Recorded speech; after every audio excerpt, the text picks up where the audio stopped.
자, 오늘은 아베오 러닝센터 B2B 상품 거래 시 필수 서류에 대해서 말씀드리겠습니다. 필수 서류입니다. 필수 서류. B2B 사업을 하려면 필수적으로 가지고 있어야 될 서류죠. 뭡니까? 여러분 다 알고 계시죠? 신입사원이라면 이제 모를 수도 있지만, 여러분, 일단 이거는, 이 러닝센터는 신입사원 초보자나 또 이제 아주 프로페셔널한, 경력, B2B 사업자를 위해 구분하지 않고 설명드리는 내용이기 때문에 좀 이해를 해주시고요. 자, 필수서류 뭡니까? 첫 번째 견적서, 두 번째 발주서, 세 번째 거래명세서, 세금계산 또는 세금계산서, 네 개로 할 수도 있죠. 거래명세서 세 번째, 네 번째 세금계산서, 이렇게 이제 구분할 수 있는데요. 필수 서류에 대한 부분은 일단 첫 번째 갖춰야 될 그 양식을 갖춰야 되겠죠. 사업한다는 사람이 양식도 안 갖추고 있으면 그 참 신뢰하기 힘들지 않습니까? 양식 그 폼을 가지고 있어야 돼요. 왜 서류로 처리할까요? 말은 날아가 버리는 거기 때문에 말은 의미가 없습니다. 글자라는 것은 남는 거죠. 그래서 많은 말을 하지만 우리 잠깐 삼천포로 빠져서 이야기해 볼까요? 이순신 장군이 유명해진 이유가 뭡니까? 난중일기 써서 남아 있어서 그런 겁니다. 대부분의 사람들은 뭐예요? 기록을 하지 않아요. 어떤 형식에다가. 기록을 하지 않기 때문에 그 기록을 하지 않고 말로만 하다 보면, 논란이 생길 여지가 있습니다. 네가 그때 그렇게 이야기했잖아. 아니야, 나는 그렇게 이야기한 적 없잖아. 근데 너는 왜 그렇게 이야기해? 그러면 이제 한도 끝도 없이 문제가 생기는 거죠.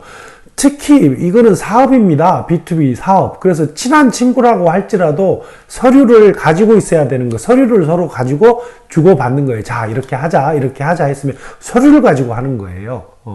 여러분들 이 생각을 가지고 있지 않은 사람들이 의외로 많습니다. 그래서 서류가 없는데 어떡하죠? 문자라도 받아놔야 돼요. 화장지라도 써가지고 그 증거를 남겨놔야 됩니다. 왜? 그래야 논란의 여지가 없는 거죠. 자, 그럼 필수 서류 중에 이제 세 가지 요소는 머릿속에 딱 들어와 있죠. 뭐가 필요하다 사업하려면 양식이 견적서 양식, 발주서 양식, 거래명세서 양식, 세금계산서 양식. 외우세요. 제가 지금 유튜브를 이렇게 한 10년 전부터 찍었던 사람이 아니기 때문에 좀 서툰 점도 있지만, 여러분들 꼭 제가 왜 이렇게 여러분들한테 말씀을 열심히 드리고 있는지 기억을 하세요. 잊어먹기 때문에 그런 거예요. 저도 언젠가 잊어먹을 수 있어요. 그때는 저는 은퇴할 겁니다. 그러니까 김규도 아베오 마켓 사장님께서는 이게 사장님이 좀 헷가닥했다. 이거 그때는 빨리 저를 요양원으로 보내세요. 남겨놓는 거예요. 그 회사 망하게 할 가능성이 높기 때문에 그렇습니다. 자, 그리고 저는 기꺼이 갈 테니까 걱정하지 마시고. 자, 견적서는요. 여러분 이제 머릿속에 또 한번 정리해 보세요. 견적서 양식이 있다 그러면 견적서를 어떻게 써야 되는지. 자, 견적서 머릿속에 떠올라야 됩니다. 견적서 양식. 이 상품 거래에서 견적서 양식이라는 거 되게 중요합니다.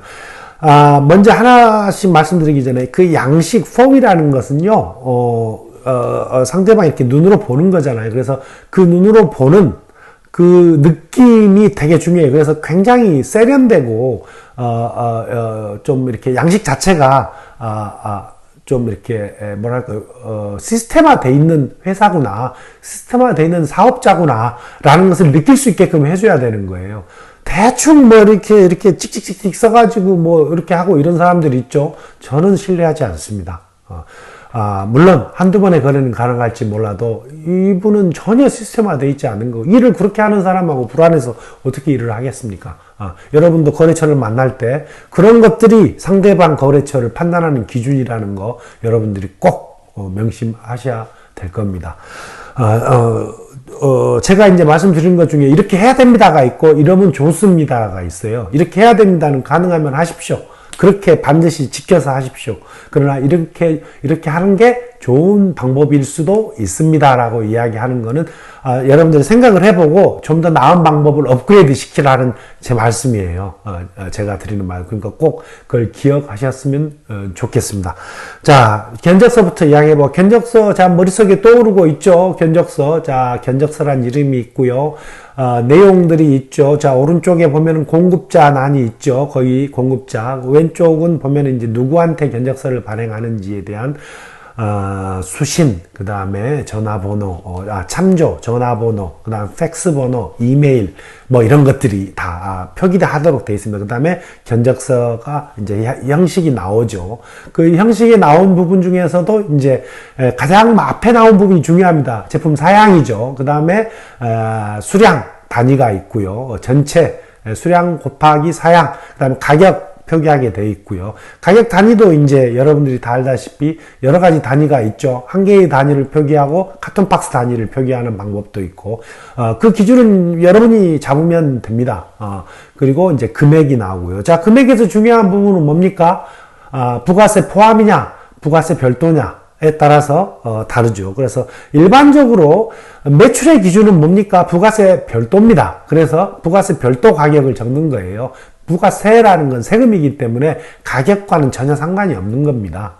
제품의 고유한 가치와는 상관이 없는 거예요. 그래서 별도로 표기해 주시는 게 좋고, 자, 밑으로 쭉 내려오면 합계 금액을 적는 란이죠. 부가세 별도, 부가세 포함 금액을 함께 적어주시는 게 가장 중요한 내용이고요. 그 뒤로 넘으면 이제 거래의 5대 조건, 나머지 5대 조건, 뭐 4대 조건 적는 거. 제일 먼저, 뭘 적습니까?